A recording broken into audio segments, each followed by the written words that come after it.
Hello everyone, welcome to academic atlas. I am Jaya प्रकाश।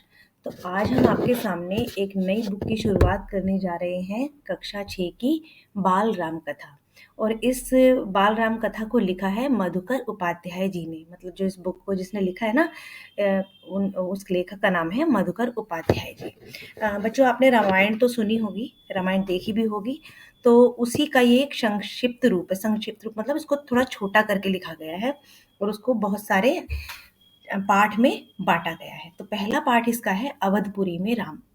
अवधपुरी में राम जो ये पाठ है, इसमें राम जी की लीलाओं का वर्णन किया गया है, उनका बचपन, वो कहाँ रहते थे, कैसे रहते थे, क्या करते थे, वो सब इसमें हमें बताया गया है। ठीक है, तो चलिए पढ़ते हैं। अवधपुरी में राम। यह कथा अवध की है। अवध यानी अवध एक जगह का नाम है। तो यह कथा अवध की है और बहुत पुरानी है। अवध में सरयू नदी के किनारे एक अति सुंदर नगर था। अवध में ना एक नदी थी, सरयू। उसके किनारे एक बहुत ही सुंदर नगर था जिसका नाम था अयोध्या। सही अर्थों में यह दर्शनीय था। मतलब दर्शनीय मतलब देखने लायक था, इतना सुंदर था। भव्यता जैसे उसका दूसरा नाम हो। भव्यता यानी वहां पर बहुत ही खुशहाली थी, बहुत ही सुंदर था वो, जैसे उसका दूसरा नाम ही भव्यता हो। अयोध्या में केवल राजमहल भव्य नहीं था, उसकी उसकी एक एक इमारत आलीशान थी। मतलब अयोध्या जो जगह थी, वो जगह है, उधर खाली राजमहल ही बहुत सुंदर नहीं था। वहां पर जितने भी घर बने हुए थे, जितनी भी इमारतें बनी हुई थी, वो सभी बहुत आलीशान और बहुत ही खूबसूरत, बहुत सुंदर थी। आम लोगों के घर भव्य थे।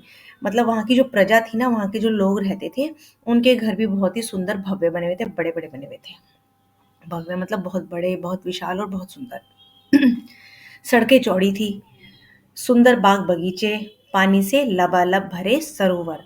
मतलब वहाँ की सुंदरता देखते ही बनती थी। वहाँ की सड़कें भी बहुत चौड़ी-चौड़ी थी, बड़ी-बड़ी थी और वहाँ के जो बाग बगीचे थे वो भी बहुत सुंदर थे, बहुत सुंदर-सुंदर उसमें फूल खिले हुए थे। पानी से जो वहाँ के जो सरोवर थे, जो तालाब थे, वो भी पानी से लबालब भरे हुए थे, बहुत ही खूबसूरत दिखते थे। ठीक है जी?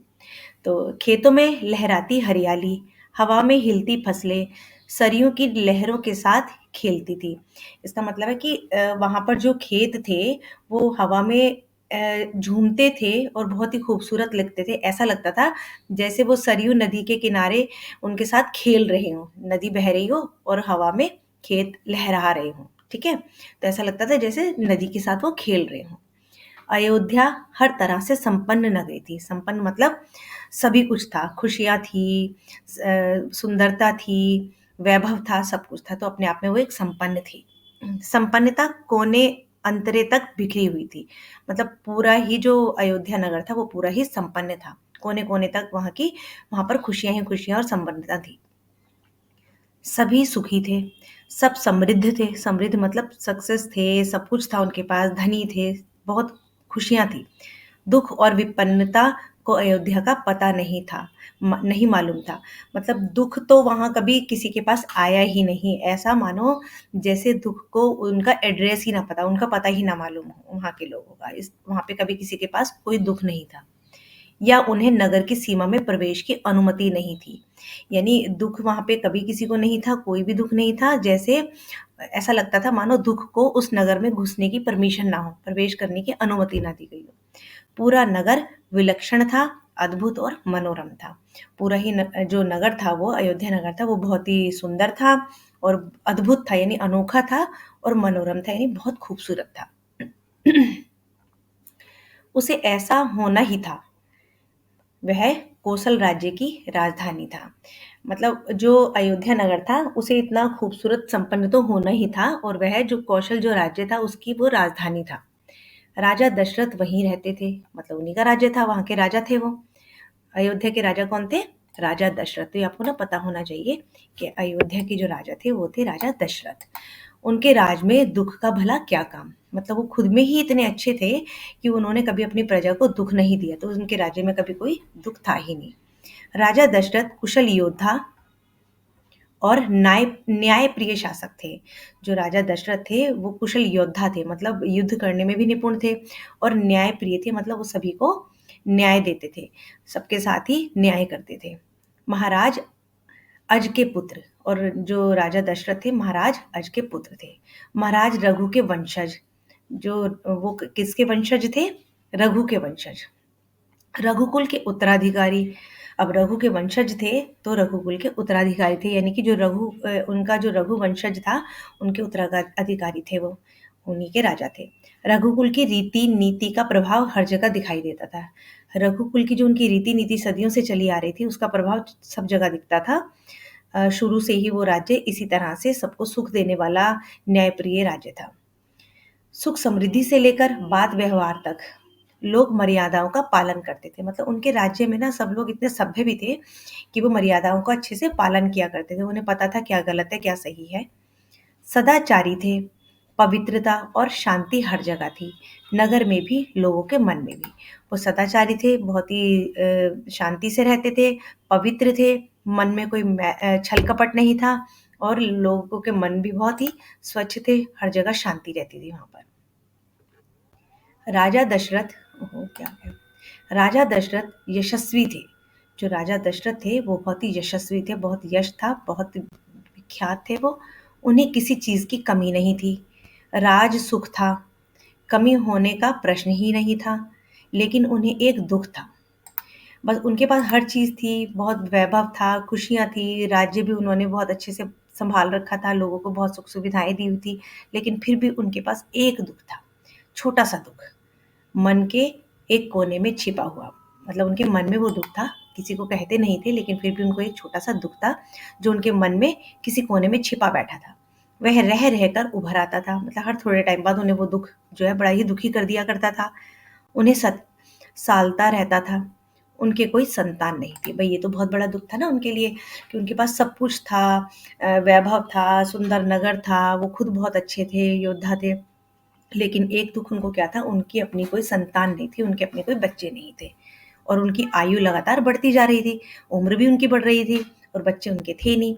और उनकी 3 रानियां थी, रानियां भी उनकी 3 थी। ठीक है, कौन कौन सी रानियां थी ये ना याद रखना आप। कौशल्या, सुमित्रा और केकई, ये उनकी राजा दशरथ की 3 रानियां थी। ठीक है, कौशल्या, सुमित्रा और केकई। रानियों के मन में भी बस यही एक दुख था।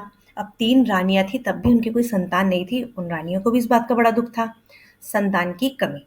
जीवन सूना सूना लगता था उनको। अब जब उनके कोई बच्चा नहीं था, कोई संतान नहीं थी, तो उनको अपना जीवन एकदम सूना लगता था, जैसे उनके जीवन में इतना कुछ होते हुए भी कुछ ना हो। राजा दशरथ से रानियों की बातचीत प्रायः इसी विषय पर आकर रुक जाती थी।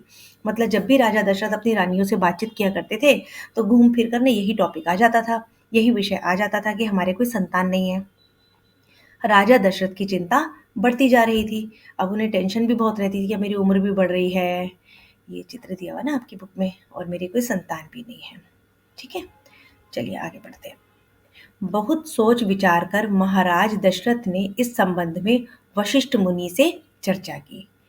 उन्हें पूरी बात विस्तार से बताई। वशिष्ठ मुनि जो थे वहां पर, उनसे उन्होंने इस बात में सलाह की, बात की, और उन्हें पूरी बात समझाई, पूरी बात बताई। रघुकुल के अगले उत्तराधिकारी के बारे में अपनी चिंता बताई। अच्छा, उत्तराधिकारी क्या होता है समझ लीजिए। जब किसी राज्य का राजा जो होता है, उसके निधन के बाद उस राज्य को संभालने वाला कोई होना चाहिए। मतलब उस राजा के निधन के बाद, उस राजा के मर जाने के बाद उस राज्य को कौन संभालेगा, दूसरा राजा कौन बनेगा। तो जो राजा होता है ना किसी राज्य का, उसके निधन के बाद उसी की संतान राज्य को संभालती है। अब राजा दशरथ की तो कोई संतान थी नहीं, तो उन्हें इस बात की बहुत चिंता रहती थी कि मेरे निधन के बाद या मेरे मर जाने के बाद इस राज्य को कौन संभालेगा, अगला राजा कौन बनेगा। उन्होंने ये सारी बात वशिष्ठ मुनि को बताई। ठीक है, और अपनी चिंता भी बताई। वशिष्ठ मुनि राजा दशरथ की चिंता समझते थे। उन्होंने दशरथ को यज्ञ करने की सलाह दी। अब उन्होंने जब दशरथ ने उनको जब बताई वशिष्ठ मुनि को अपनी चिंता, तो उन्होंने कहा कि आप एक यज्ञ कीजिए। ठीक है, पुत्रेष्टि यज्ञ। अब उस यज्ञ का क्या नाम था? पुत्रेष्टि यज्ञ। पुत्र की प्राप्ति के लिए एक यज्ञ होता है, उसे कहते हैं पुत्रेष्टि यज्ञ। तो आपको ये याद होना चाहिए कि राजा दशरथ ने पुत्र प्राप्ति के लिए या फिर संतान प्राप्ति के लिए जो यज्ञ किया वो था पुत्रेष्टि यज्ञ। महर्षि ने कहा, आप पुत्रेष्टि यज्ञ करें महाराज, आपकी इच्छा अवश्य पूरी होगी। मतलब आप इस यज्ञ को कीजिए और आपकी इच्छा जरूर पूरी होगी, आपके संतान हो जाएगी। ठीक है, यज्ञ महान तपस्वी श्री श्रृंग की देख रेख में हुआ। अब जब ये यज्ञ शुरू हुआ तो बहुत महान एक तपस्वी थे, ऋषि श्रृंग। ऋषि श्रृंग, ठीक है, इसको आप लिखना भी सीखिएगा, थोड़ा सा कठिन है। उनकी देखरेख में हुआ, उनकी निगरानी में ये यज्ञ हुआ। पूरा नगर उसकी तैयारी में लगा हुआ था, बहुत बड़ा विशाल यज्ञ था तो पूरा नगर तैयारी में लग गया। यज्ञशाला सरयू नदी के किनारे बनाई गई। अब जहाँ यज्ञ होना था वो जो जगह थी वो कहाँ पे बनाई गई? सरयू नदी के किनारे पर बनाई गई। उसी यज्ञशाला कहते हैं, जो सरयू नदी के किनारे पर बनाई गई ना, यज्ञ करने का स्थान सरयू नदी के किनारे बना था, उसे कहते हैं यज्ञशाला। यज्ञ में अनेक राजाओं को निमंत्रित किया गया। निमंत्रित का मतलब होता है इनवाइट किया गया, उन्हें बुलाया गया। अब जितने अलग अलग राज्य के जो राजा होते हैं उन लोगों को भी इनविटेशन गया, उन लोगों को भी बुलाया, निमंत्रित किया गया उस यज्ञ में। तमाम ऋषि मुनि पधारे, भाई दूर दूर से ऋषि मुनि भी आए यज्ञ में। शंख ध्वनि और मंत्रोच्चार के बीच एक एक कर सबने आहुति डाली। शंख ध्वनि यानी शंख से निकलने वाली ध्वनि, शंख बजाते हैं ना जो यज्ञ में, उसकी ध्वनि, और मंत्रोच्चार यानी मंत्रों का उच्चारण, मंत्र पढ़ना, उनके बीच एक एक करके सभी ने आहुति डाली। यज्ञ में जो हम आहुति डालते हैं ना, जो सब कुछ अर्पित करते हैं, उसको आहुति कहते हैं। अंतिम आहुति राजा दशरथ की थी। यज्ञ पूरा हुआ। अग्नि के देवता ने महाराज दशरथ को आशीर्वाद दिया। कुछ समय बाद दशरथ की इच्छा पूरी हुई। पूरी हुई मतलब उनको संतान की खुशखबरी मिली। तीनों रानियां पुत्रवती हुई। अब तीनों रानियों के पुत्र हो गए। अब कौन सी रानी के कौन से पुत्र हुई देखिए। महारानी कौशल्या जो थी, राम ने महारानी कौशल्या ने राम को जन्म दिया, यानी जो कौशल्या माता थी उनके पुत्र का नाम था राम, ठीक है। चैत्र माह की नवमी के दिन वो हुए थे। चैत्र माह की नवमी के दिन, ये आपको ना याद रखना पड़ेगा कि महारानी कौशल्या ने राम को जन्म दिया चैत्र माह की नवमी के दिन। अब दूसरी रानी कौन थी उनकी? सुमित्रा। रानी सुमित्रा के दो पुत्र हुए, लक्ष्मण और शत्रुघ्न। दो पुत्र हुए सुमित्रा के, लक्ष्मण और शत्रुघ्न। रानी केकई जो तीसरी रानी थी उनकी, उनके पुत्र का नाम था भरत। तीन रानियों के उनके चार पुत्र हुए। कौशल्या रानी के राम ने जन्म लिया जो कि चैत्र माह की नवमी के दिन हुए। रानी सुमित्रा के दो पुत्र हुए, लक्ष्मण और शत्रुघ्न, और केकई के पुत्र का नाम था भरत। राजमहल में खुशियां छा गई, नगर में बधाइयां बजने लगी, मंगल गीत गाए गए, ठीक है, और हर ओर खुशी ही खुशी थी। उत्सव जैसा दृश्य था। अब भाई इतने समय के बाद उनकी इच्छा पूरी हुई, उनके यहाँ पर चार चार पुत्रों का जन्म हुआ तो चारों तरफ खुशियों का माहौल हो गया। राजा दशरथ प्रसन्न थे, उनकी मनोकामना पूरी हुई। प्रजा प्रसन्न थी कि दशरथ की चिंता दूर हुई, क्योंकि उनको एक सिर्फ यही चिंता थी, बाकी तो सब कुछ था ही भगवान की दुआ से उनके पास। नगर में बड़ा समारोह आयोजित किया गया। समारोह मतलब बहुत बड़ा फंक्शन जिसे कहते हैं, धूमधाम से।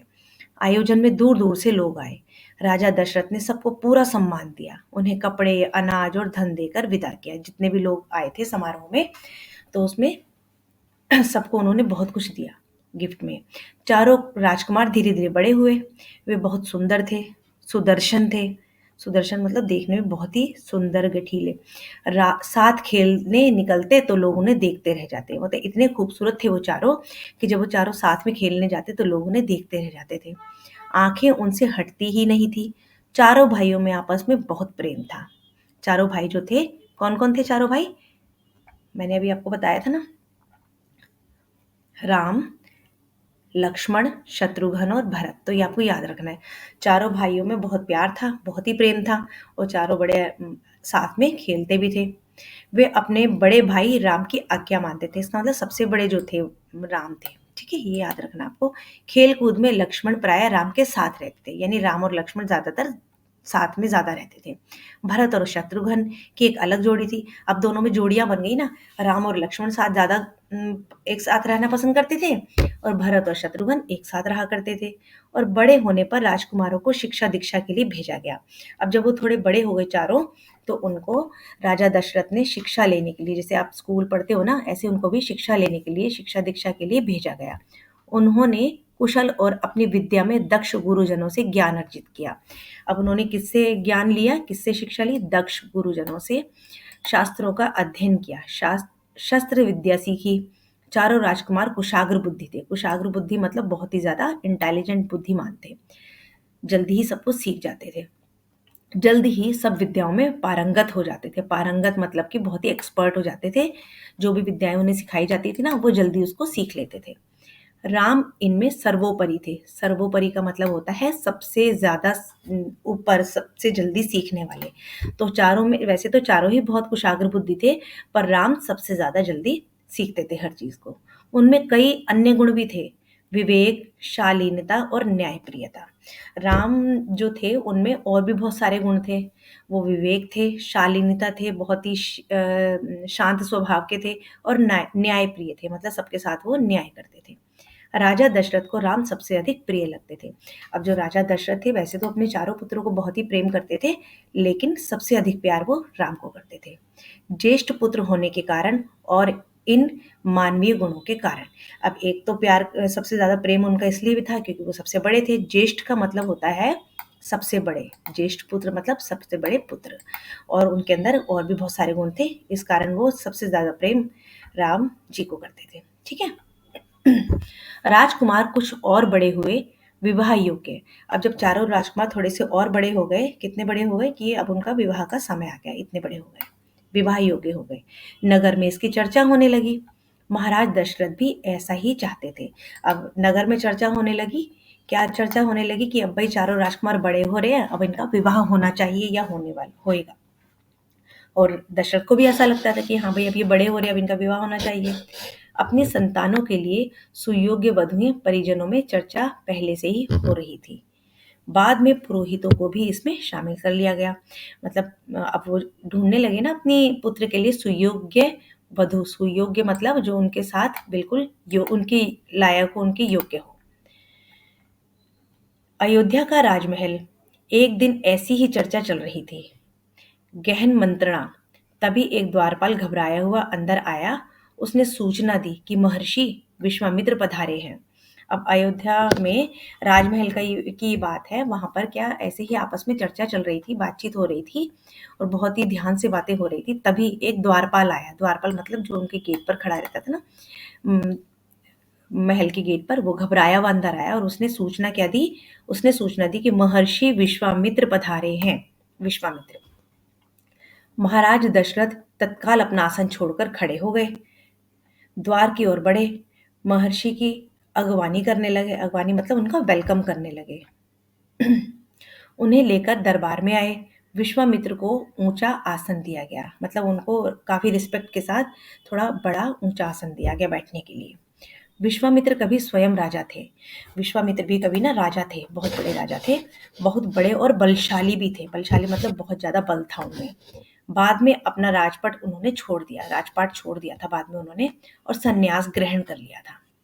जंगल चले गए थे वो। तो अब तो उस राजा की गद्दी पर नहीं बैठते थे। कभी कभी किसी समय वो भी बहुत बड़े राजा और बहुत ही बलशाली भी थे, और अपना राजपाट उन्होंने छोड़ दिया था और उन्होंने संन्यास ले लिया था, और वो जंगल चले गए थे। कौन? विश्वामित्र। ठीक है। वहीं उन्होंने अपना आश्रम भी बनाया। उसे उन्होंने सिद्धाश्रम का नाम दिया। अब जो विश्वामित्र जी का जो आश्रम था, जिसमें वो अपना राजपाट छोड़ के जंगल में रहने लगे थे एक आश्रम में, उस आश्रम का नाम था सिद्धाश्रम। ये आपको ध्यान रखना है, अंडरलाइन करते चलिए जो जो मैं आपको बता रही हूँ उन लाइनों को। ठीक है। महर्षि के स्वागत सत्कार के बाद दशरथ ने कहा, महर्षि आज्ञा दे, मैं आपकी क्या सेवा कर सकता हूँ। अब जब जो विश्वामित्र जी थे वो दशरथ जी के महल में आए, राजा दशरथ के महल में आए, तो उन्होंने उनकी बहुत रिस्पेक्ट की, उनका बहुत स्वागत किया और उनसे पूछा कि कहिए मैं आपकी क्या सेवा कर सकता हूँ, आज्ञा दें। आप अपने मन की बात कहिए, आपकी आज्ञा का पूरी तरह से पालन होगा। ये किसने कहा? दशरथ ने। राजा दशरथ ने महा विश्वामित्र जी से कहा कि आपके मन में क्या चल रहा है, तो आप हमें बताइए, हम उसका पूरा ध्यान रखेंगे और पालन करेंगे। अब विश्वामित्र कहते हैं, राजन, मैं तो मांगने जा रहा हूँ, उसे देना आपके लिए कठिन होगा। अब विश्वामित्र ने कहा कि मैं तुमसे कुछ मांगने आया हूँ, और जो मैं मांगने आया हूँ उसको देना आपके लिए बहुत ही मुश्किल होगा। अब देखिए क्या मांगते हैं विश्वामित्र जी। अब दशरथ जी ने कहा, आप आज्ञा दीजिए महर्षि, मैं उसे पूरा करने के लिए तत्पर हूँ, बिल्कुल नहीं हिचकिचाऊंगा।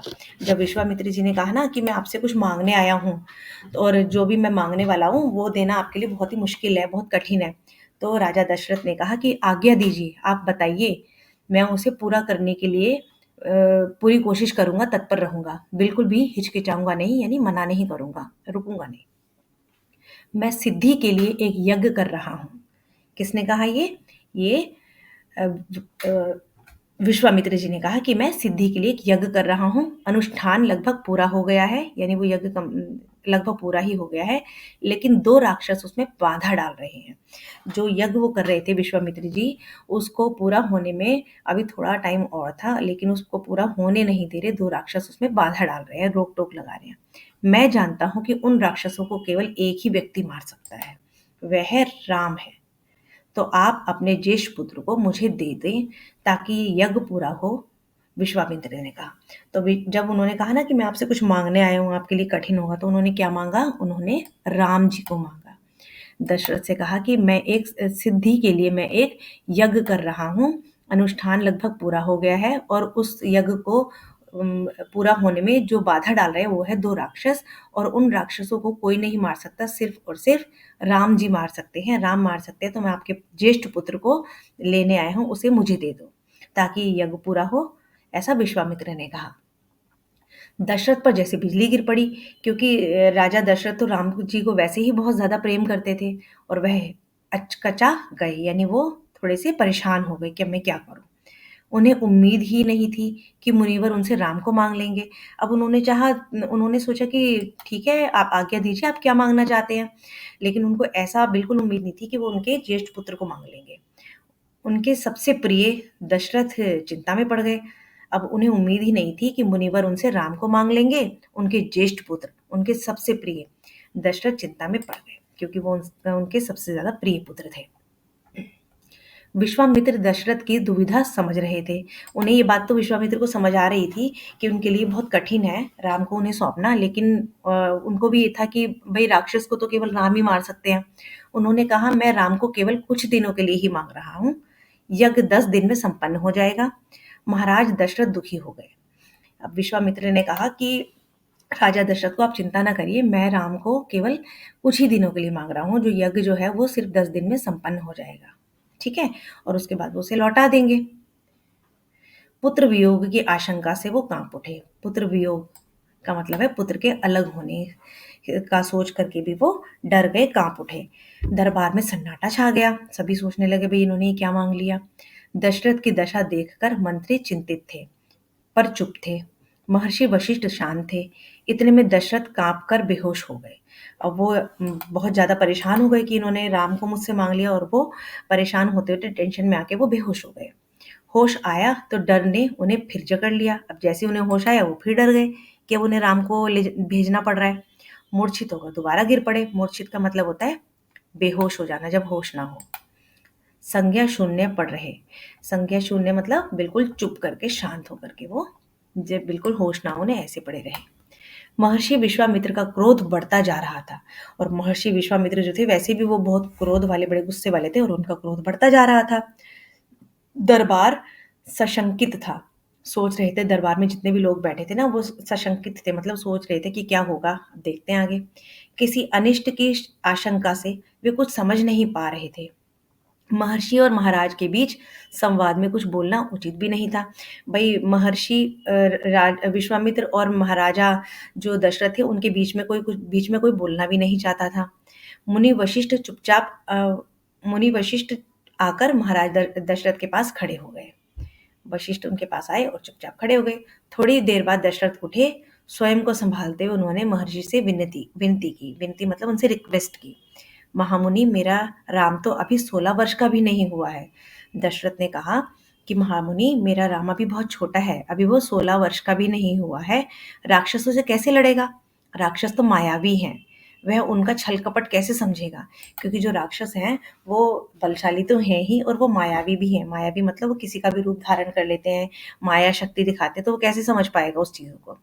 उन्हें कैसे मारेगा? इससे अच्छा तो यही होगा कि आप मेरी सेना ले जाएँ। उन्होंने कहा, दशरथ ने कहा कि आप मेरी सेना को अपने साथ ले जाओ, राम को मत लेके जाओ, क्योंकि वो तो अभी बहुत छोटा है। मैं स्वयं आपके साथ चलूँ, राक्षसों से युद्ध करूँ? उन्होंने ऐसा कहा, दशरथ ने कहा। ठीक है? 1 मिनट।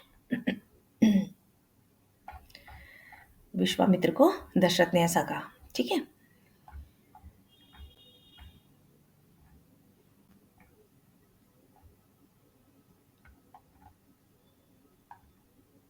कि भाई मैं आपके साथ चलता हूँ, अपनी सेना को दे देता हूँ राक्षसों से लड़ने के लिए।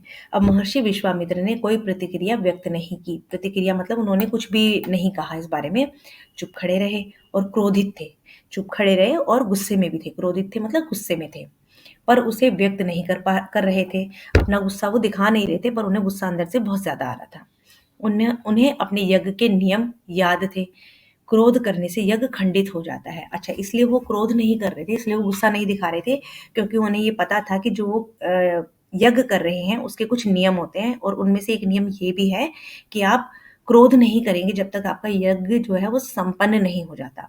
तो अगर वो क्रोध करे तो उनका जो यज्ञ है वो पूरा का पूरा खंडित हो जाएगा, मतलब बेकार हो जाएगा, अनुष्ठान अधूरा रह जाता है। ठीक है। मैं राम के बिना नहीं रह सकता। ये किसने कहा? दशरथ जी ने कहा कि मैं राम के बिना नहीं रह सकता महामुनि, एक पल भी नहीं। आप राम को छोड़कर जो चाहे मांग लें, उसे मत ले जाइए। मैं राम को नहीं दूंगा, बिल्कुल नहीं। वह मेरे ही बुढ़ापे की संतान है, मैं उससे बहुत प्रेम करता हूँ। अब राजा दशरथ ने मना कर दिया कि भाई मैं तो नहीं दूंगा, वो मेरे बुढ़ापे की संतान है। महर्षि का क्रोध भभक उठा। भभक उठा मतलब बहुत ज्यादा और बढ़ गया। दरबार, मंत्रीगण और ऋषि मुनि सकते में आ गए, मतलब वो भी सब डर गए। आप रघुकुल की रीति तोड़ रहे हैं। राजन, रघुकुल की रीति तोड़ना मतलब जो आपकी रीति है कि आपने वचन दिया था कि जो आप कहोगे मैं करने की पूरी वो करूंगा, चेष्टा करूंगा, तो आप उसको तो तोड़ रहे हैं। आपने वचन दिया था, वचन देकर पीछे हट रहे हैं। यह बर्ताव कुल के विनाश का सूचक है। मतलब अगर आपने अपना वचन से आप पीछे हटे तो इसका मतलब आप कुछ ना कुछ विनाश कर रहे हैं, अपने कुल का विनाश कर रहे हैं। इसका ये सूचक है, मतलब आपको ये संकेत दे रहा है। आप जानते हैं कि मैं स्वयं दुष्ट राक्षसों का संहार कर सकता था। तो विश्वामित्र ने कहा कि आपको ये भी पता है कि मैं भी उन राक्षसों का संहार करता था, लेकिन कर सकता था, लेकिन मैंने संन्यास ले लिया है। अब उन्होंने संन्यास ले लिया है तो वो युद्ध नहीं कर सकते, नहीं तो वो भी उन राक्षस को मार सकते थे। अगर आप राम को नहीं देंगे तो मैं यहाँ से खाली हाथ लौट जाऊंगा। बात बिगड़ती देखकर मुनि वशिष्ठ आगे आए। महाराज दशरथ को समझाया। महाराज दशरथ को उन्होंने समझाया कि राम की शक्ति के बारे में, प्रतिज्ञा तोड़ने के संबंध में, और महर्षि विश्वामित्र के साथ रहने पर राजकुमार राम को होने वाले लाभ के बारे में उन्होंने महाराजा दशरथ को समझाया। और उन्होंने क्या कहा? राजन, आपको अपना वचन पूरा करना चाहिए, क्योंकि उन्होंने पहले वचन दे दिया था ना महाराजा दशरथ ने कि आप जो कहेंगे मैं कर दूंगा, आप मांग कर देखिए। रघुकुल की रीति यही है। प्राण देकर भी आपके पूर्वजों ने वचन निभाया है कि एक बार अगर आपने किसी को कोई वचन दे दिया तो आप उसको अपने प्राण भी देने पड़ जाए चाहे, पर पूरा करना पड़ेगा। तो आप राम की चिंता ना करें, महर्षि के होते उनका कोई कुछ नहीं बिगाड़ सकता। उन्होंने कहा। किसने? किसने कहा? उन्होंने विश्वामित्र को कहा कि विश्वामित्र को आप राम को दे दीजिए, और उनको कुछ भी नहीं होगा, राम को जाने दीजिए इनके साथ। ठीक है। महाराज दशरथ की चिंता कुछ कम हुई, क्योंकि उन्होंने उन्हें समझा दिया है कि उनको जाने दीजिए। अब उनको कोई कुछ बिगाड़ नहीं सकता, क्योंकि राम तो वैसे भी बहुत ज़्यादा बलशाली थे। ठीक है ना? तो वशिष्ठ ने जो है राजा दशरथ को जब समझाया तो राजा दशरथ की चिंता थोड़ी सी कम हुई, पर मन अभी भी खिन्न था। मतलब खिन्न मतलब उनका मन अभी भी दुखी था। पुत्र बिछोए का दुख, क्योंकि उनको पुत्र से दूर होने का जो एक अलग ही दुख था, सभी तर्कों पर भारी पड़ रहा था। गुरु वशिष्ठ ने कहा, महाराज, महर्षि विश्वामित्र सिद्ध पुरुष हैं। कि गुरु वशिष्ठ ने जब राजा को समझाया कि महाराज, जो महर्षि विश्वामित्र हैं वो एक सिद्ध पुरुष हैं, तपस्वी हैं, अनेक गुप्त विद्याओं के जानकार हैं। भाई गुप्त विद्याएं तो उन्हें भी आती है। वह कुछ सोचकर ही यहाँ आए हैं, और राम उनसे अनेक नई विद्याएं सीख सकेंगे। तो उनका कहना था कि राम को इनके साथ जाने दीजिए। आप राम को महर्षि विश्वामित्र के साथ जाने दें, राम को उन्हें सौंप दें। दशरथ ने मुनि वशिष्ठ की बात दुखी मन से स्वीकार कर ली। मतलब दशरथ जो है वशिष्ठ की बात को मान गए, और उन्होंने अपने मन में ये सोच लिया कि चलो मैं राम को अब जाने देता, स्वीकार कर लिया इस बात को। लेकिन वह राम को अकेले नहीं भेजना चाहते थे। अब उन्होंने सोचा कि मैं भेज तो दूंगा राम को, लेकिन मैं राम को अकेले नहीं भेजूंगा। उन्होंने विश्वामित्र से आग्रह किया कि वे राम के साथ उनके छोटे भाई लक्ष्मण को भी ले जाएं। अब महर्षि विश्वामित्र ने महाराज दशरथ का यह आग्रह स्वीकार कर लिया। विश्वामित्र ने मान लिया कि चलो ठीक है, मैं दोनों को ले जाता हूँ। राम और लक्ष्मण को तत्काल दरबार में बुलाया गया। महाराज दशरथ ने उन्हें अपने निर्णय की सूचना दी। क्या निर्णय था कि आप दोनों अब महर्षि विश्वामित्र के साथ जा रहे हो, और दोनों भाइयों ने उसे सहर्ष स्वीकार कर लिया। सहर्ष मतलब खुश होकर आराम से स्वीकार कर लिया। सिर झुकाकर आदर सहित बड़ी रिस्पेक्ट के साथ वो मान गए दोनों के दोनों कि हम चले जाते हैं। इसकी सूचना माता कौशल्या को दी गई। अब उनकी जो राम जी की जो माता थी उनको बताया गया कि राम और लक्ष्मण वन जा रहे हैं। महर्षि विश्वामित्र के साथ नितांत गंभीर माहौल में स्वस्ति वचन हुआ। मतलब उन्होंने ये वचन ले लिया और उस वचन को पूरा किया। शंख ध्वनि हुई, नगाड़े बजे। महाराज दशरथ ने भावुक होकर, मतलब बड़े ही दुखी होकर, दोनों पुत्रों का मस्तक चूमकर उन्हें महर्षि को सौंप दिया। दोनों राजकुमार बिना विलंब किए महर्षि के साथ चल पड़े। विलंब किए मतलब बिना आनाकानी किए वो चल पड़े, बीहड़ और भयानक जंगलों की ओर। विश्वामित्र आगे आगे चल रहे थे, राम उनके पीछे पीछे थे। राम और लक्ष्मण दोनों ही। लक्ष्मण राम से 2 कदम पीछे था। मतलब सबसे आगे विश्वामित्र जी थे, फिर राम जी थे, और उनके पीछे लक्ष्मण जी 2 कदम पीछे थे, अपने धनुष संभाले हुए, पीठ पर तुणीर बांधे, कमल में तलवारें लटकाए वो दोनों चल दिए। ठीक है, तो यहाँ पर हमारा ये पहला अध्याय, पहला चैप्टर खत्म होता है। आशा करती हूँ कि आपको ये वीडियो पसंद आई होगी। अगर पसंद आई है तो उसको लाइक कीजिएगा, सब्सक्राइब कीजिएगा, अपने फ्रेंड्स के साथ शेयर कीजिएगा। Thank you. नेक्स्ट वीडियो में इसका नेक्स्ट चैप्टर पढ़ेंगे। Okay, bye bye.